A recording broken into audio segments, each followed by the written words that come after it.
Hello and welcome to ThePapare.com, Sri Lanka's number one sports hub. This is the post-series review brought to you by White by JAT. It's been an absolute pleasure bringing you all this coverage of this Sri Lanka versus Bangladesh Test series. Sri Lanka won the series 1-0 after a comprehensive 209-run win in Pallekele in the second test, inspired by a brilliant bowling performance by the young Praveen Jayawickrama, who took 11 wickets and become the first Sri Lankan player to take 10 wickets or more in his debut match. To talk all about this, I have got Farveez Maharoof with me. Farveez, a very good end to that series, wasn't it? A clinical performance by the Sri Lanka. I thought overall the all three departments, Sri Lanka, were very critical, and also talking about the mentality going into the tournament. From the outset, the mentality was to win the series somehow. So it was good to see. I mean, performance in the middle as well as the preparation going into the tournament was excellent. So overall, a happy series and a brilliant series for Sri Lanka. What did you make of Praveen Jayawickrama, Maha youngster thrown in to the deep end straight away, just 10 first class games, but he bowled like a pro. Absolutely. I mean, even when I heard of the name, and I've seen him bowl a couple of times, but I was quite surprised that he made the test squad, to be honest, initially. But he got involved in the test squad because of some injuries as well as some fitness issues. So, some they say it's someone's lose, it's someone's gain. So that's how Praveen Jayawickrama started, and also not playing the first test match and straight away into the thrown into the deep sea, going into the all important second test match. The pressure was on, but the the way he handled himself, I mean, I understand that he picked up 11 wickets, but with the way he showed his capabilities with the ball, especially understanding each batsman's strengths and the weaknesses. It's just good to see a youngster coming through the ranks in such brilliance. It also shows how good our first class system is. I mean, there are a lot of good players coming through the system, and also these guys, the temperament has been so good from just playing 9 first class game and straight away, I mean, 10 first class game straight into the test match and all important test match where we have to win to win it 1-0 at home. Pressure is all on the bowler. The way he performed, it's just magnificent. It just shows the character of the boy. Yes, of course, Sri Lanka's first Test series win in that World Test Championship, and Western magazine named Test Championship 11, and we have the skipper Damith Weerasinghe who scored over 900 runs in that World Test Championship and scored over 420 runs in this two-match series. Dimuth finally found his way through double century, a century and a half century. He has really matured into that perfect test opening batsman. Yeah, absolutely. I mean, Dimit has been our go-to batsman for a longer time, and he has showed what sort of a classy player he is. The way he handled himself, the way he captained the entire team, it's quite impressive. And it's a good hallmark of a batsman. When you inform, it's important to struck big, and exactly what he did. I know that Bangladesh, when it came to the first test match, didn't bowl that well, but still, scoring double hundred is no easy task. And also, Dimut Karunaratne in the last series against West Indies failed, so a lot of expectations on him, and he just delivered. So it just shows, what a good player Dimut is, and deservingly so make into the Test 11. I think if someone is deserved from Sri Lanka, it has to be Damith Weerasinghe. Now we spoke about Dimuth, but we shouldn't forget about his opening partner, Lahiru Tirimana. Purple patch for him. Finally, we see the potential of Lahiru Tirimana consistently putting out those scores.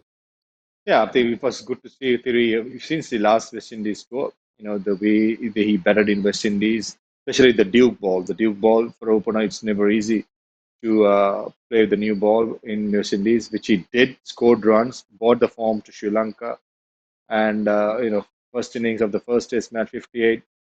Got out to a straight delivery, and then he hit big in the second innings. First innings of the second Test match. So that's a hallmark. And also saying he's a player that is due a lot to Sri Lanka cricket.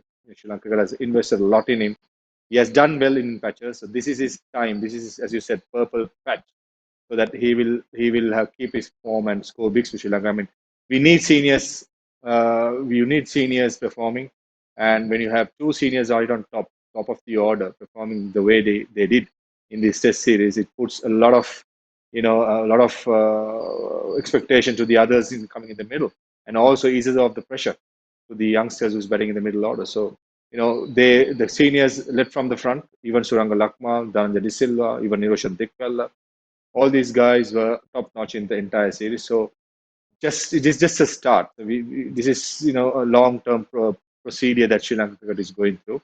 So hopefully this is a start that we all be waiting for.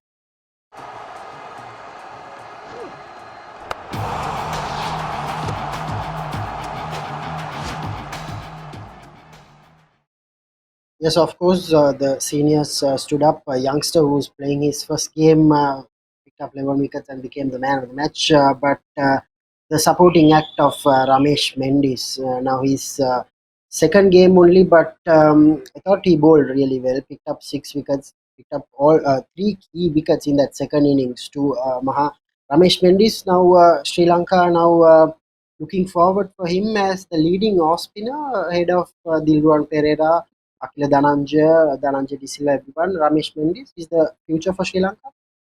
I think definitely going forward, Test cricket, I think Ramesh Mendis is going to be the number one spinner. I mean, looking at Akila Dhananjay, I don't see him playing Test cricket at least for the time being. I mean, I think he will be more suited for one day cricket, in my opinion. And so Dilruwan Pereira also, age is not in his side, so it's interesting to see what sort of decision the selector is going to take, and also there's a fitness issue, so a lot of things.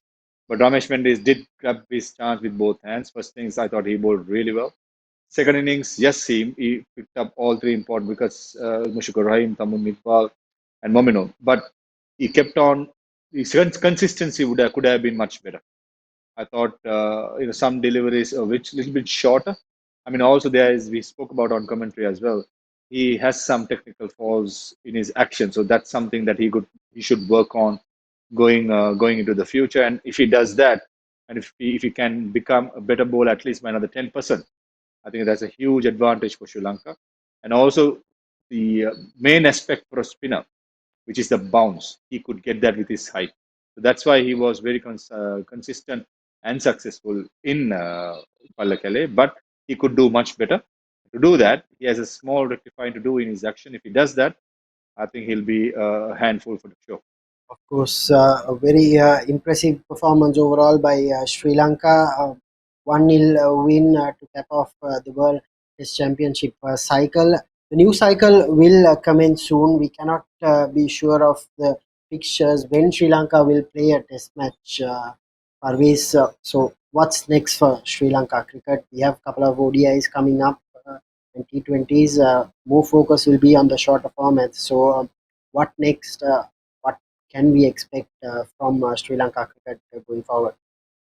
I think red ball cricket will take a little step back, if I'm being really honest. I mean, coming up is white ball cricket, Bangladesh, Sri Lanka tour is Bangladesh, and then South Africa. South Africa coming to Sri Lanka. Then Sri Lanka has to host India in Sri Lanka as well. So and the 2020 World Cup is coming up. The LPL is coming up. So that's going to be a lot of one-day cricket and T20 cricket on focus. But saying that, these test match players, most of the players, I mean, I shouldn't say most, some of the players are only considered in test cricket. This is a time they got to go back to the nets, work on their fitness, work on their techniques, all this aspect of the game, which is important. As you said, once the new test championship starts, it's going to be a couple of years of full of test match cricket, at least I think 12 to 14 test matches for a year. That's a lot of cricket for the test match players. So, for the moment, it's all white ball cricket coming up, but saying that, just players could go back and work on their techniques, work on their fitness more, and hopefully gear up for the next cycle of Test Championship. Of course, Sri Lanka will be flying to Bangladesh in a couple of weeks for the three-match ODI series against Bangladesh, I should say. A lot of more cricket coming up on the papare.com as well. Thank you very much, Maha, for joining with us as we analyze the entire Sri Lanka versus Bangladesh Test series. We hope to hear from you soon again as Sri Lanka play again. Thank you, David. It's always a pleasure. Thank you. So that's it on this post-series review on the Sri Lanka-Bangladesh series. It's been a pleasure once again to bring you all these analysis on this Sri Lanka's win over Bangladesh. Stay tuned to ThePapare.com as we are hoping to bring lots more of international cricket news to your mobile phones and to your PCs and to your doorsteps. Thank you very much for watching.